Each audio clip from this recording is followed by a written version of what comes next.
The sun burned hot over the vast desert, the golden sand stretching as far as the eye could see. But the heat wasn't the only thing burning. On the horizon, a storm was gathering, an explosion of fire and steel, faith and fury. Two worlds, two great empires, two powerful religions, Christianity and Islam, were about to collide in one of the most intense, dramatic, and controversial battles for control of the Holy Land. The Crusades, a series of bloody wars, have echoes that still reverberate through history today. The stage was set for the ultimate clash, but no one could have predicted just how far-reaching and destructive these wars would become. It wasn't just a fight for land. It was a fight for the soul of the world. But what exactly were the Crusades? And why, centuries later, do they still matter? Let's rewind the clock and journey back to the year 1095, a year when the world was on the brink of a massive transformation, where the Holy Land sat at the heart of a battle that would change the course of history forever. The story begins in a time of great tension and change. Europe was on the cusp of the medieval period, a time when the Roman Empire had long since crumbled, and a new order had taken hold. Christianity had become the dominant religion across much of Europe, shaping the culture, laws, and worldview of kings, knights, and peasants alike. The Church had risen to immense power, offering both spiritual and temporal authority. But the world outside of Europe was drastically different. To the east, the powerful Muslim caliphates had risen, with cities like Baghdad, Cairo, and Damascus flourishing in a golden age of knowledge, science, and trade. The Islamic world was expanding, and its reach was vast. But at the heart of this expansion was one city that held immense significance to both the Christians and the Muslims: Jerusalem. For Christians, Jerusalem was sacred. This was the city where Jesus Christ was crucified, died, and resurrected. To Muslims, it was equally important, for it was the site where the Prophet Muhammad had ascended to heaven. The importance of Jerusalem to both religions created a tension that had been simmering for centuries. While the Muslims controlled Jerusalem by the late 11th century, the city had been under Christian rule for centuries before the rise of Islam, making it the ultimate prize in a battle of faiths. But the tension over Jerusalem had also fueled a centuries-long clash between these two civilizations. By the late 11th century, the Muslims, under the Seljuk Turks, had begun to push back against the Byzantine Empire, the Christian empire that had existed since the fall of Rome. The Byzantine Empire had long been a bulwark against the expansion of Islam, but in 1071, the Seljuk Turks dealt a devastating blow to the Byzantines at the Battle of Manzikert. The Byzantine Emperor, Romanus IV Diogenes, was captured, and the Seljuks moved closer to Constantinople, the capital of the Byzantine Empire. The defeat at Manzikert left the Byzantine Empire in a fragile state.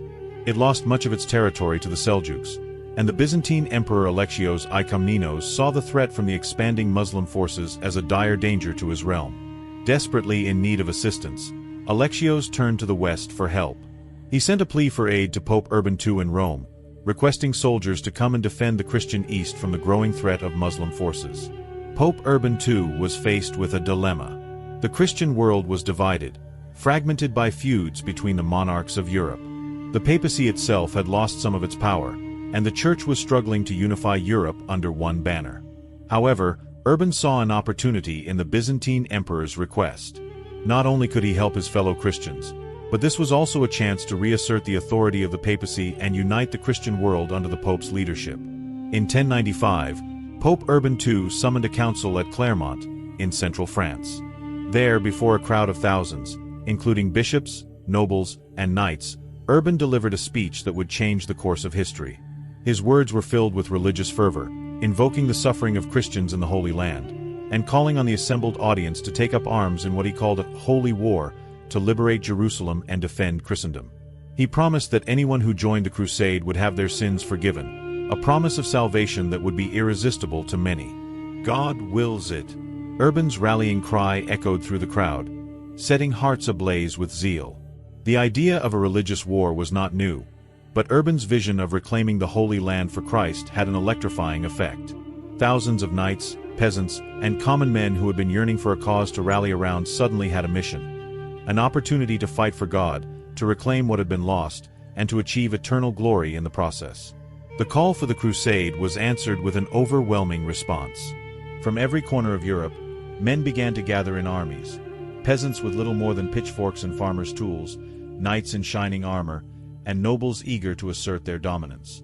They were united by one cause: the promise of salvation and the chance to rid the Holy Land of its Muslim rulers. But even as the Crusaders gathered, questions loomed. Was this war truly about faith, or was it about power and land? Was this fight between Christians and Muslims truly a holy war, or was it more about the ambitions of kings and knights? These questions would only become clearer as the Crusades progressed.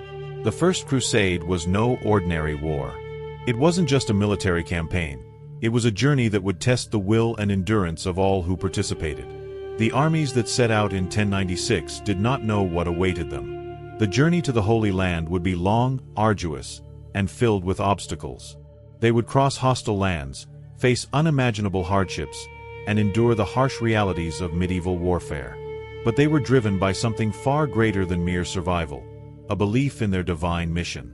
For them, the battle for Jerusalem was more than just a fight for land. It was a spiritual war, a test of faith. Every footstep, every battle fought, every city besieged was seen as part of a larger struggle between the forces of good and evil. The city of Jerusalem, sacred to three of the world's great religions, was the ultimate prize, and the Crusaders believed that God himself had commanded them to fight for it. The journey ahead would be fraught with peril, but the Crusaders pressed on. They first turned their attention to Constantinople, the capital of the Byzantine Empire, where they received a warm but cautious welcome. The Byzantines, exhausted from their own battles with the Turks, were glad to see the Crusaders, but tensions remained. The Crusaders, however, were determined. Their eyes were on Jerusalem, not on the Byzantine Empire. The first major clash came at the city of Nicaea. The Crusaders laid siege to the city, and after weeks of brutal fighting, the city fell. The Crusaders had their first taste of victory, but it wasn't without controversy. The Byzantines, who had come to assist the Crusaders, were furious when the Crusaders took control of the city for themselves, pushing the Byzantines out of their own territory. It was a sign of the tensions that would continue to brew between the Crusaders and their Byzantine allies. The next stop was Antioch, a fortified city that lay in the heart of the Crusader campaign. The Crusaders faced a brutal siege that lasted months. They were outnumbered, undersupplied, and faced fierce resistance from the city's defenders. It seemed like an impossible task, but the Crusaders had one advantage: their relentless will to succeed. The siege turned into one of the most heroic moments of the First Crusade. After nearly a year of bloodshed, Antioch fell, but not before the Crusaders experienced betrayal, internal conflict, and even moments of doubt. The city was theirs, but at a great cost. Finally, after months of hardship, hunger, and endless battle, the Crusaders reached their ultimate destination, Jerusalem. But the city was not going to fall easily. Jerusalem was protected by massive walls, and the Muslim defenders were well prepared. 4 days, the Crusaders surrounded the city, waiting for the right moment to strike.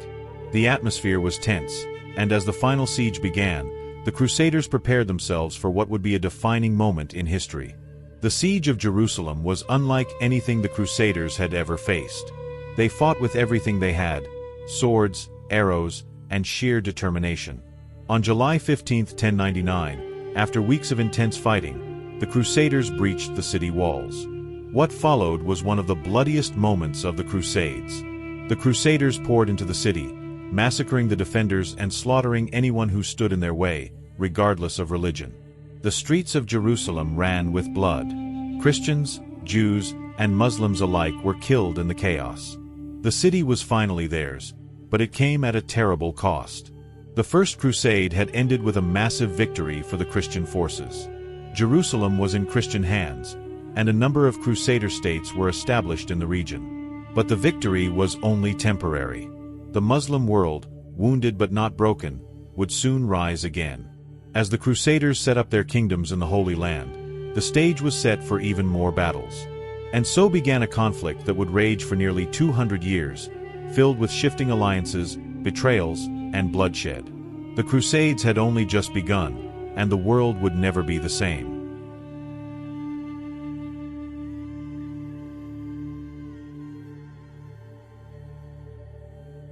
The sun hung heavy in the sky as the victorious Crusaders stood in the ruins of Jerusalem, their swords dripping with the blood of countless fallen enemies. The city had fallen, but the battle was far from over. The Crusaders had won the Holy Land, but holding it would prove to be an even greater challenge. In the wake of their victory, the Crusaders quickly established a number of kingdoms in the region. Places like the Kingdom of Jerusalem, the County of Tripoli, and the Principality of Antioch. These new Crusader states were fragile and scattered, surrounded by powerful Muslim forces who would stop at nothing to reclaim their land. The Muslim world was not going to simply accept the loss of such an important city. The defeat at Jerusalem was a deep blow, but it also ignited a fierce desire for vengeance, unity, and the retaking of the Holy Land. The question was no longer whether the Muslims could take back Jerusalem, but how quickly they could do it. And they had a man who would lead the charge. Enter Salah ad-Din, or Saladin, a name that would become legendary on both sides of the conflict. Born in 1137 in the Kurdish region of northern Iraq, Saladin rose through the ranks of the Muslim world with remarkable speed. He was a brilliant military leader, a charismatic and determined figure, but more importantly, he had a singular focus: the reconquest of Jerusalem. In 1169, Saladin became the vizier of Egypt, and by 1174, he had consolidated power in the region. His vision was clear: to unite the Muslim world under one banner, push back the Crusaders, and ultimately reclaim Jerusalem. He understood that the strength of his forces lay in unity, so he worked tirelessly to unite the fractured Muslim states. His charisma and wisdom earned him the loyalty of powerful figures across the Middle East. Saladin's first significant move came in 1187 when he launched an assault on the Crusader-controlled city of Jerusalem. The Crusaders had been weakened by internal divisions, poor leadership, and a lack of support from the West. They had become complacent, believing their hold on the Holy Land was secure. But Saladin was about to prove them wrong. However, there was another factor that made the coming conflict even more personal. The Crusader kingdom of Jerusalem had a ruler whose reputation was as formidable as the city itself: King Baldwin IV, known as the Leper King. Baldwin was no ordinary king. Despite suffering from the debilitating effects of leprosy, Baldwin had become a fierce and respected leader of the Crusaders. His military skills were exceptional, and his courage in battle was unparalleled. His leadership had kept the Crusader kingdom alive in the face of mounting Muslim threats. He had already won several victories against Muslim forces, and he wasn't about to surrender Jerusalem without a fight. But Baldwin's condition was worsening, and his reign was on borrowed time. As his illness took its toll, his kingdom began to fracture. Baldwin was forced to rely on his family and knights to help defend his fragile empire. His health made it difficult for him to manage the intricate politics of the Crusader states, and the Muslim forces were growing ever stronger under Saladin's leadership. For Saladin, Baldwin was a worthy opponent. He respected the Leper King's resilience, his tactical brilliance, and his unyielding will to protect Jerusalem. Saladin, a man driven by honor and devotion to Islam, knew that if he were to reclaim Jerusalem, he would have to face Baldwin and his Crusader army in battle. The two leaders, Baldwin and Saladin, would come to represent the very heart of the struggle for control of the Holy Land. Their relationship was one of mutual respect, but also one of inevitable conflict. But things began to take a more sinister turn, pushing Saladin's resolve to a breaking point, one that would spark a renewed attack on the Crusaders. In 1186, a Frankish knight named Chatgpt, one of the many knights under the Crusader banner, led a vicious raid that would forever alter the course of the conflict. Chatgpt and his soldiers ambushed unarmed Muslim merchant caravans traveling through the region. These caravans, which were carrying essential supplies like food and trade goods, were vital to sustaining the Muslim forces and civilians in the area. Chatgpt's men, in a brutal act of unprovoked aggression, slaughtered the unarmed Muslim traders, men, women, and children alike. They stole everything they could from the caravans, leaving the survivors in agony, abandoned in the desert. This act of treachery enraged Saladin and ignited a fierce desire for retribution. It wasn't just a matter of politics or strategy anymore, it was deeply personal. To Saladin, the Crusaders were not only invaders but now, they were untrustworthy and dishonorable foes who had crossed a line. The Muslims had always respected the rules of warfare, which included sparing civilians and protecting those who were unarmed. The slaughter of defenseless caravans was an attack on the principles of honor, and Saladin could not let it go unanswered. Saladin understood that this act of cruelty would fuel further hatred and distrust between the two sides. His people, already deeply hurt by the loss of Jerusalem, were now left with this fresh wound. To Saladin, The killing of these innocents was an act of war, a declaration that the Crusaders were willing to go to any length to break the rules of engagement. This, in his eyes, was no longer just a political struggle. It was a fight for the soul of the land itself, a fight to defend not just Islam, but the honor of his people.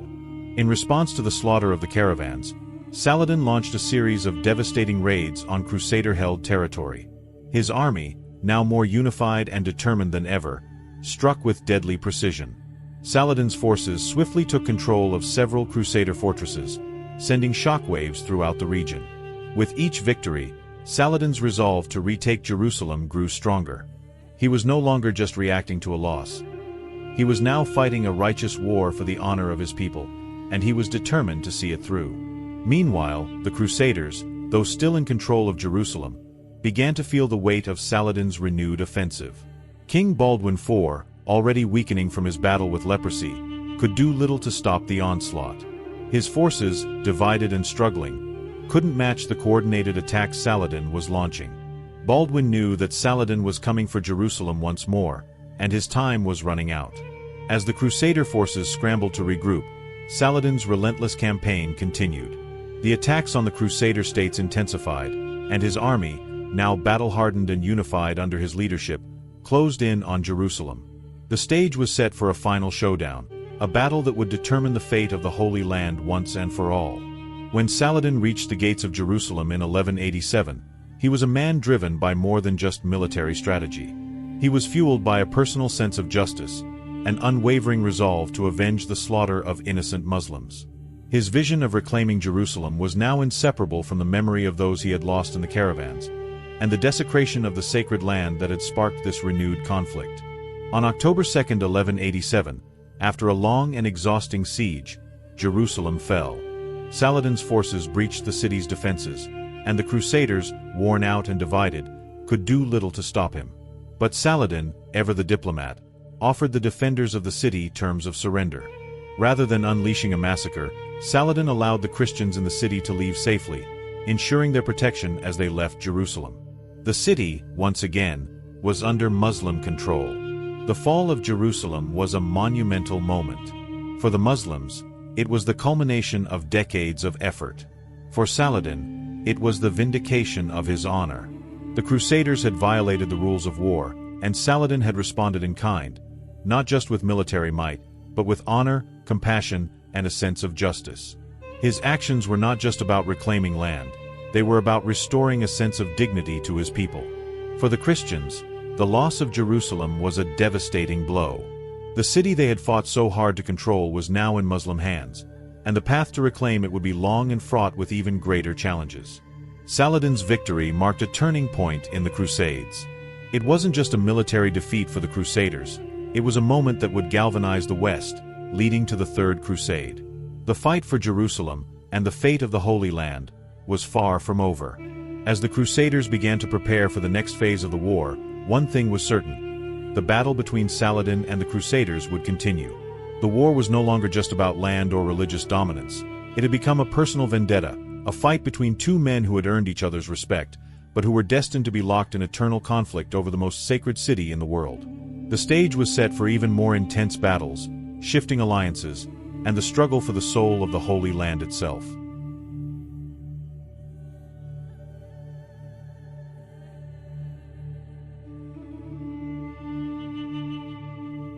As Saladin's forces solidified their control over Jerusalem in 1187, the response in Christian Europe was swift and powerful.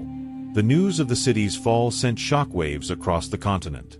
Jerusalem was the spiritual heart of Christendom, and its loss was a catastrophe that would forever be etched into the minds of every Christian. Pope Gregory VIII, immediately aware of the religious and political fallout, called for a new crusade, the Third Crusade. Pope Gregory's appeal was clear: reclaim Jerusalem at all costs. The papacy, seeing the political and religious significance of the Crusader states in the Holy Land, knew that this loss was not just about military defeat, it was about the survival of Christian influence in the Middle East. The Church believed that a successful reconquest of Jerusalem would reaffirm Christian dominion over the sacred city and restore the honor of Christendom. The call to arms was met with fierce enthusiasm, but there was a twist: this crusade would not be led by any single ruler. Instead, it would bring together the most powerful kings of Europe. Richard the Lionheart of England, Philip II of France, and the Holy Roman Emperor Frederick I Barbarossa. These were the figures that would spearhead the assault to retake Jerusalem, and their leadership would shape the direction and outcome of the crusade. However, despite their shared mission, the alliance between Richard, Philip, and Barbarossa was fraught with complications from the start. Richard the Lionheart, renowned for his military genius and determination, was the most dynamic of the leaders. His reputation as a warrior had already been established in England, but this was a challenge unlike any other. Richard was motivated not only by religious zeal but by a deep sense of personal glory. He wanted to win back Jerusalem and prove himself as one of the greatest kings of his era. Philip II of France, on the other hand, was a more cautious and calculated leader. While deeply committed to the Christian cause, Philip had his own ambitions in the region. He viewed Richard's rising popularity with some suspicion and was wary of the power Richard might accrue by leading the crusade. This tension between the two men created an atmosphere of political rivalry that would only worsen as the crusade continued. Barbarossa, the Holy Roman Emperor, was a giant figure in European politics, known for his strength and his desire to restore the glory of the Roman Empire.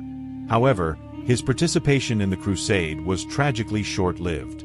While leading his army through Asia Minor, Barbarossa drowned in the Salef River in 1190. His death devastated the German forces, and without him, much of the German contingent withdrew.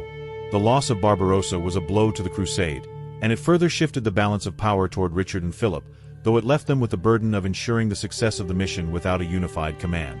The rivalry between Richard and Philip became a defining characteristic of the crusade.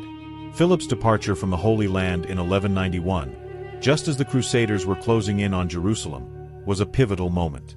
Philip returned to France after a relatively brief participation in the crusade, leaving Richard to continue the fight alone. This decision not only weakened the Crusader forces but also left Richard to bear the brunt of the military pressure, solidifying his role as the dominant figure in the Crusade's final stages. The Crusaders' first major goal was the strategic port city of Acre, a stronghold that had been under Muslim control for decades. Saladin had fortified the city, knowing that its fall would be a massive blow to his forces. The Crusaders laid siege to Acre in 1189, and the struggle would turn into a protracted and brutal conflict. For 2 years, the Crusaders fought not only against Saladin's forces but also against hunger, disease, and exhaustion. The siege was grueling, and the Crusader army faced immense hardship as they tried to breach the city's defenses. The siege of Acre was also marked by political and strategic decisions that had far-reaching consequences. Richard's leadership proved to be invaluable in these early stages. His tactical brilliance in organizing the siege and his ability to rally the Crusader forces under his command won him widespread admiration. However, there were moments of tension, particularly with Philip II, whose strategy often clashed with Richard's more direct approach. The fall of Acre in July 1191 marked the first major victory for the Crusaders in the Third Crusade. However, it came at a significant cost. During the capture of the city, Richard ordered the execution of thousands of Muslim prisoners, a brutal act that would come to define his reputation in the Muslim world. These executions were seen as an act of retaliation for the killing of Christian prisoners by Saladin's forces during earlier battles. Though Richard's actions were justified in the eyes of many Crusaders, the massacre created an enduring enmity between the two sides. Saladin, despite his own capacity for mercy, had lost his own people and was driven by an unrelenting desire to defend the Holy Land. The tension between Richard and Saladin, built on a deep sense of honor, revenge, and duty, would only grow as the crusade continued. With Acre now in Crusader hands, Richard set his sights on the ultimate prize, Jerusalem. The Crusaders began their march southward, aiming to reach the gates of the city before Saladin could mount a strong defense. However, the road to Jerusalem was filled with challenges. Richard's army had to navigate difficult terrain, supply shortages, and constant attacks from Saladin's forces. The march was slow, and Richard's forces were tired and stretched thin. At the same time, Richard's relationship with Philip II was becoming more strained. The French king had been disappointed with the pace of the crusade and began to question Richard's strategies. After a dispute over leadership, Philip returned to France in 1191, leaving Richard to continue the fight alone. Richard was determined to press on, but he now found himself facing not only Saladin's army but also the weight of managing an entire Crusader force with little outside support. Saladin, for his part, was not idle. He knew that the Crusaders were on their way to Jerusalem, and he was determined to stop them. His forces shadowed the Crusader army, launching harassing attacks and attempting to weaken Richard's resolve. The battle for Jerusalem was now a game of attrition. Richard knew he had to move fast. If he could reach Jerusalem before Saladin could gather reinforcements, he might have a chance to seize the city. The turning point of Richard's march to Jerusalem came in September 1191, during the Battle of Arsuf. Saladin's forces launched a major attack on the Crusaders as they made their way toward the city. The battle was intense, with Richard leading his knights in a series of fierce clashes against Saladin's forces. Saladin's strategy of using cavalry to harass the Crusaders had been effective, but Richard's tactical genius was evident at Arsuf. He waited for the right moment, then launched a counterattack that drove Saladin's forces from the field. The victory at Arsuf gave Richard a temporary morale boost. However, despite the success, he knew that Jerusalem was still a long way off, and the challenges he faced were only growing. With Saladin's forces still in the region, Richard's march toward Jerusalem remained a perilous undertaking. As the Crusaders continued their advance, the shadow of Jerusalem loomed large. Richard had come so close to the city, and yet, he was still far from conquering it. The stakes were higher than ever, but with each victory, Richard solidified his place in history. He was a king who would not back down, no matter the odds. The Crusaders were now within striking distance of Jerusalem, but the final confrontation with Saladin would not be decided by a single battle. Both sides were exhausted, and Jerusalem's fate remained uncertain. As the Crusaders prepared for what would come next, it was clear that the future of the Holy Land rested in the balance, and only one side would emerge victorious. As Part 3 draws to a close, the fate of Jerusalem hangs in the balance. The Crusaders have made significant gains, but their unity is fractured, and the specter of Saladin's forces still looms large. Richard's leadership, his tactical brilliance, and his unyielding drive to retake the Holy Land have carried the Crusaders this far, but the question remains: can he finally capture Jerusalem, or will Saladin's will to defend it prove insurmountable? In the next part, the conflict will reach its dramatic conclusion, with both leaders fighting not only for Jerusalem but for the legacy of their respective faiths, as the Crusades enter their final, most intense phase.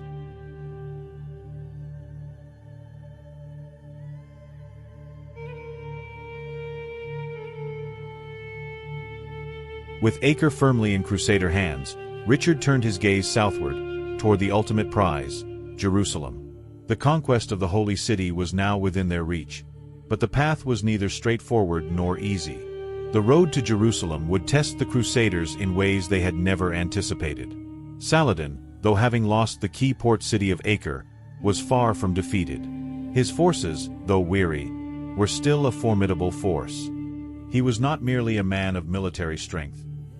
He was a leader who understood the long game.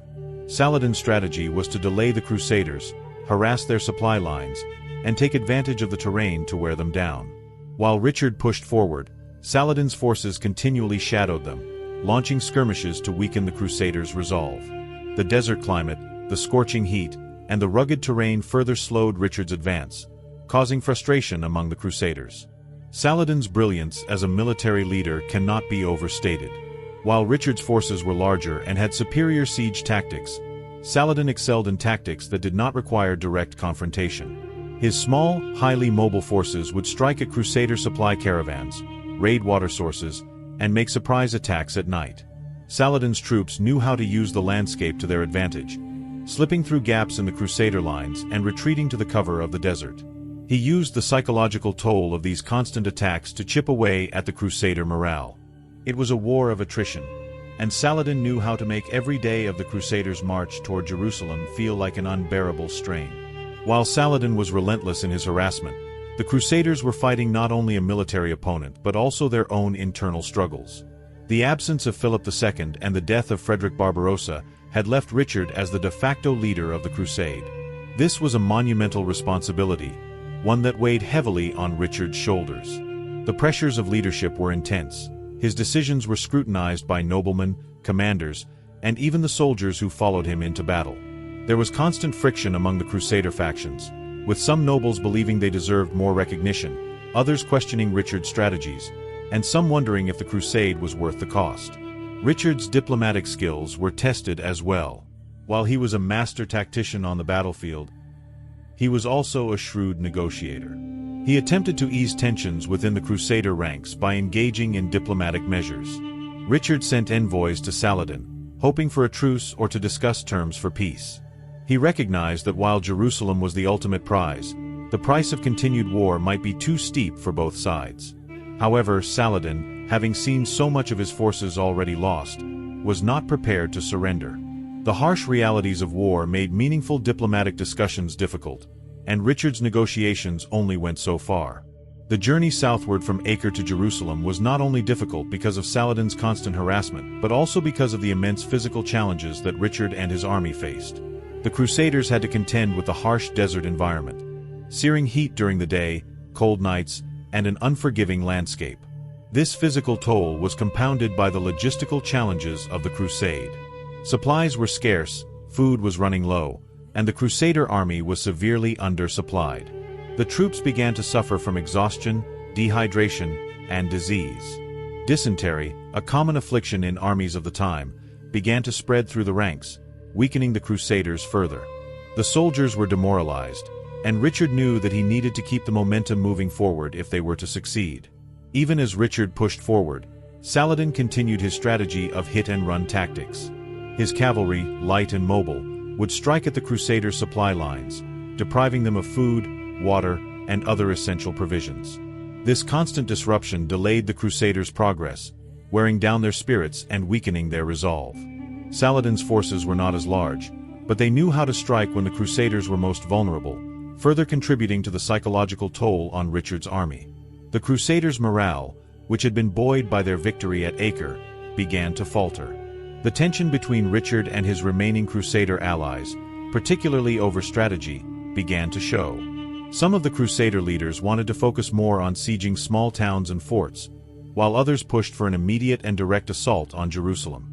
The lack of unity and Richard's increasing frustration with the situation only added to the pressure he was facing. As the Crusader army limped forward, Richard found himself caught between his military obligations and the demands of the religious zeal that had initially driven the crusade. As Richard's forces continued to push toward Jerusalem, the weight of the city's significance became clearer. For the Crusaders, Jerusalem was more than just a military objective. It was the spiritual heart of their campaign. It was a city held in reverence by Christians across the world. For Richard, personally, Jerusalem symbolized the ultimate triumph and the fulfillment of his mission. The conquest of the city would seal his legacy as one of the greatest Christian kings. However, as the Crusaders neared their destination, it was clear that their unity was fracturing. While Richard's leadership was unquestioned in military matters, the religious fervor that had spurred the crusade was beginning to clash with his pragmatic approach. Many of the Crusaders were not only fighting to win Jerusalem but were motivated by religious zeal. For them, this wasn't just about military conquest, it was about securing the Christian faith's hold on the sacred city. Richard, though deeply devout, understood that military strategy had to come first, but his ability to reconcile his vision with the passionate desires of the Crusader knights and soldiers was increasingly difficult. The tension between faith-driven enthusiasm and Richard's calculated approach was a significant dynamic in this phase of the crusade. While Richard's strength and resolve had carried him thus far, the burdens of leadership and the harshness of the Crusader campaign were taking a toll on his health. The constant stress of leading an army, combined with the hardships of desert warfare, began to wear him down physically. The intense heat, combined with exhaustion from the long march, weakened him. Richard, known for his bravery and unrelenting nature, was not immune to the physical strains of battle. He had been wounded before, but this time, the toll seemed different.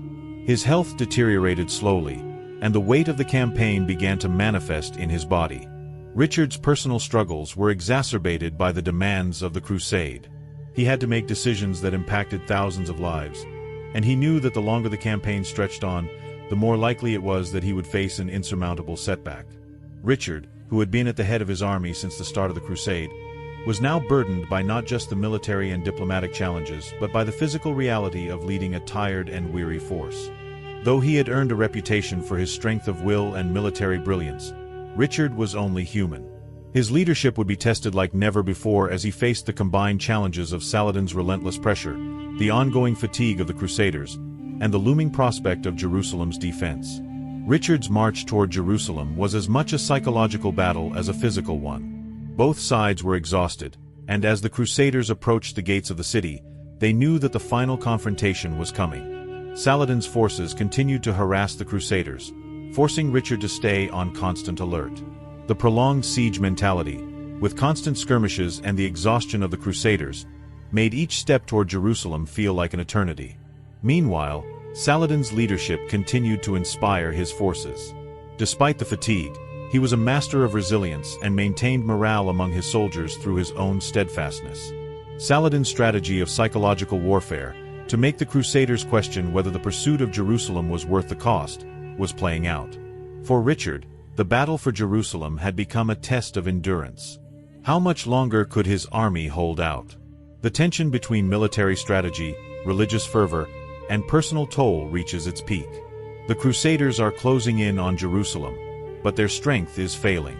Saladin, though weakened by losses, remains a powerful adversary. Richard the Lionheart faces not just the challenge of capturing the Holy City but the psychological and physical toll of leading a battle-worn army toward an uncertain future. The fate of Jerusalem, and perhaps the entire Crusade, now hangs in the balance. In the next part, the conflict will reach its dramatic conclusion, with the outcome of the Crusades still uncertain. Will Richard's tactical genius be enough to capture Jerusalem, or will Saladin's resolve prove insurmountable? The final chapter of this epic struggle is yet to be written.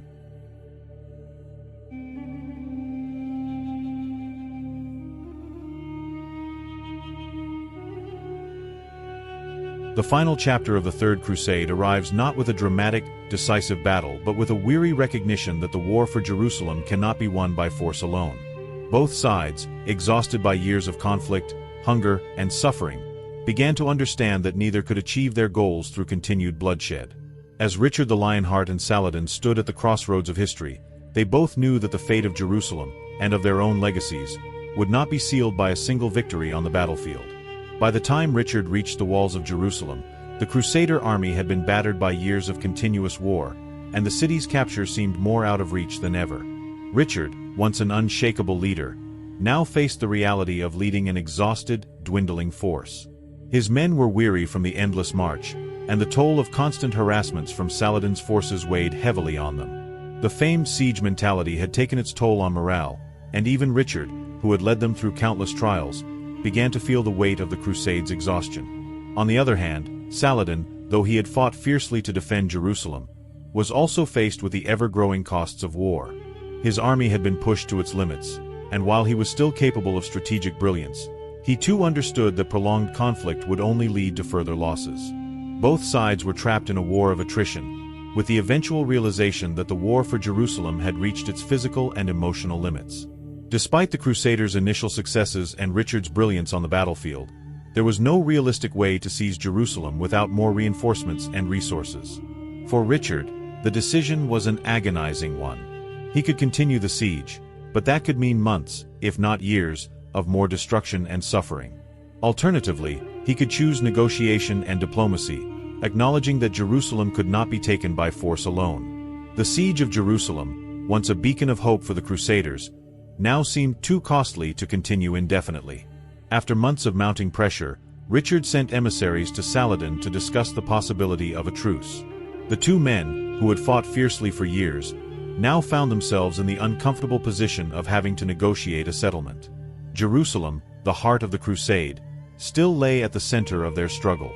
Richard, recognizing the futility of a prolonged siege, and Saladin, unwilling to lose the Holy City permanently, began to explore the possibility of an agreement.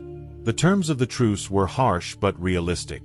While Jerusalem would remain under Muslim control, Richard negotiated for Christian pilgrims to be granted access to the city, allowing them to visit their holy sites in peace. This concession was monumental, as it allowed the Christian world to maintain a spiritual connection to Jerusalem without further bloodshed. In addition, Saladin agreed to a ceasefire, and Richard withdrew his forces. The truce between the two men, forged in the heat of years of combat, was a rare moment of diplomacy during one of the most brutal wars in history. This diplomatic exchange between Richard and Saladin was a profound moment in the history of the Crusades. It showed that, despite years of bitter conflict, Both men were capable of negotiating an agreement that allowed them to preserve their people's honor while avoiding further destruction. Richard's recognition of Saladin's leadership and the strategic necessity of a ceasefire highlighted the mutual respect that had developed between the two, even though they were on opposite sides of the religious divide. It was a rare example of statesmanship in the midst of a conflict that had otherwise been defined by bloodshed. The decision to retreat from Jerusalem was a bitter pill for Richard to swallow. His desire to reclaim the Holy Land had been personal, a matter of legacy and faith. Yet, after months of fighting, it became clear that the city could not be taken without an indefinite siege, and with it, the Crusader forces were drained of spirit and resources. In the end, Richard, the Lionheart, made the difficult choice to leave the Holy Land, knowing he would never see Jerusalem fully in Christian hands during his reign. Richard's departure did not come without its own set of complications. His absence left the Crusader states in a precarious position. Though Jerusalem remained in Muslim hands, the Crusader presence in the Levant was not entirely destroyed. Richard's decision to leave would mark the beginning of the eventual dissolution of the Crusader kingdom of Jerusalem. His return to England would see him embroiled in political struggles at home, where his absence had led to unrest and power struggles. However, Richard's departure was not simply a military decision, it was also a personal one. As one of the most celebrated kings of the medieval period, Richard had fought for what he believed was a divine cause. But, like many other Crusader leaders, his health, the fatigue of war, and the pressure of leadership finally took their toll. He left the Holy Land with unfinished business, knowing that the conquest of Jerusalem would forever elude him. Richard's legacy, while formidable, was now tinged with the disappointment of an incomplete conquest. His decision to leave Jerusalem without a final victory, while pragmatic, marked the end of a grand ambition. Saladin, for his part, remained steadfast in his commitment to preserving Jerusalem as a Muslim city. His leadership and resilience in the face of such relentless Crusader attacks earned him admiration both in the Muslim world and among his Christian enemies. While Richard's departure signaled a temporary victory for Saladin, it was clear that the city's capture and its symbolic significance for both Christianity and Islam would continue to define his legacy. In the years after the Third Crusade, Saladin's name would become legendary, not only as a warrior but as a leader who had successfully united the Muslim world in defense of Jerusalem. Despite his victories, Saladin faced numerous challenges after the Crusade, from internal political struggles within his own empire to the continued threat of Crusader incursions. Yet, his efforts to maintain control of Jerusalem solidified his place as one of the most significant figures in medieval history. Saladin's death in 1193 marked the end of an era for the Muslim world. Though his successors would continue to defend Jerusalem, his unified vision for the Muslim world would slowly unravel, and the Crusaders would eventually return to attempt reclaiming Jerusalem in future campaigns. But for now, Saladin's victory in the Third Crusade was secure, and his legacy lived on, not just in the preservation of Jerusalem but in his approach to leadership, diplomacy, and warfare. The Third Crusade would prove to be one of the most decisive and intense chapters in the long history of the Crusades, but it was far from the end of the conflict between Islam and Christianity over control of the Holy Land. Despite Richard's departure, the Crusades would continue for nearly a century, with intermittent attempts to reclaim Jerusalem. The eventual fall of Acre in 1291 marked the end of Christian rule in the Holy Land. Jerusalem, however, would remain a symbol of both religious and political power for centuries to come. While the Crusades had significant immediate consequences, shaping the relationships between Christian and Muslim empires, and changing the balance of power in the Mediterranean, they also left a deep cultural legacy. The Crusades had sparked the exchange of knowledge, trade, and cultural understanding between East and West. Despite the horrors of war, the Crusaders had brought back with them a wealth of scientific knowledge, new technologies, and intellectual ideas from the Islamic world, which would later influence the European Renaissance. In the centuries that followed, the impact of the Crusades would become a defining feature of both European and Middle Eastern history. The cultural and intellectual exchange that took place during the Crusades would lay the groundwork for future exploration, scientific discovery, and the eventual flowering of knowledge in the West. The effects of the Crusades, both in terms of culture and geopolitics, would resonate long after the last Crusader had left the Holy Land. The long-term effects of the Crusades were profound, especially in terms of the relationship between Christianity and Islam. The religious and military conflict shaped the course of both European and Middle Eastern history for centuries. The Crusades left a lasting legacy of mistrust, resentment, and cultural division that would reverberate through history. Yet, The Crusades also sowed the seeds for a future era of exploration and intellectual growth. The knowledge that crossed both ways, through trade, diplomacy, and even battle, would lead to advancements that reshaped the world. For the Muslims, the Crusades marked a period of defense, unity, and ultimate victory. The successful defense of Jerusalem under Saladin's leadership was a source of pride and a turning point in the history of the Muslim world. The Crusades also marked the beginning of the end of the Crusader states in the Levant, and while there were later campaigns and attempted crusades, the eventual reclaiming of the Holy Land by Muslim forces would be largely unchallenged after Saladin's success. For the Christian West, the Crusades signaled the limits of its military and religious power. The loss of Jerusalem and the failure to secure lasting Christian dominance in the Holy Land represented a major turning point in European geopolitics and religious thought. The Crusades began as a bold effort to expand Christian influence, but ended in a long, drawn-out conflict that highlighted the complexities and limitations of medieval European power. The Third Crusade may have failed in its goal to permanently reclaim Jerusalem, but it left an indelible mark on the history of both the Christian and Muslim worlds. The conflict exposed the depths of human ambition, religious fervor, and the willingness to endure suffering for a cause greater than oneself. Richard the Lionheart and Saladin emerged as iconic figures, each embodying the courage, determination, and complexity of their respective civilizations. In the end, the Crusades were more than just a series of wars. They were an era-defining moment that changed the trajectory of history. Jerusalem, a city sacred to millions, remained in Muslim hands, but its spiritual significance continued to shape the beliefs and aspirations of both Christians and Muslims alike. The Crusades, though they ended in stalemate, were the catalyst for a new phase of cultural exchange and the complex interaction between two of the world's great religions. As history moved on, the shadow of the Crusades continued to loom, influencing not only the politics of the Middle East but also the development of Western thought, trade, and culture. The legacy of the Crusades was one of both destruction and exchange, one that would shape the course of the world for centuries to come. Thank you so much for joining us on this incredible journey through the history of the Crusades.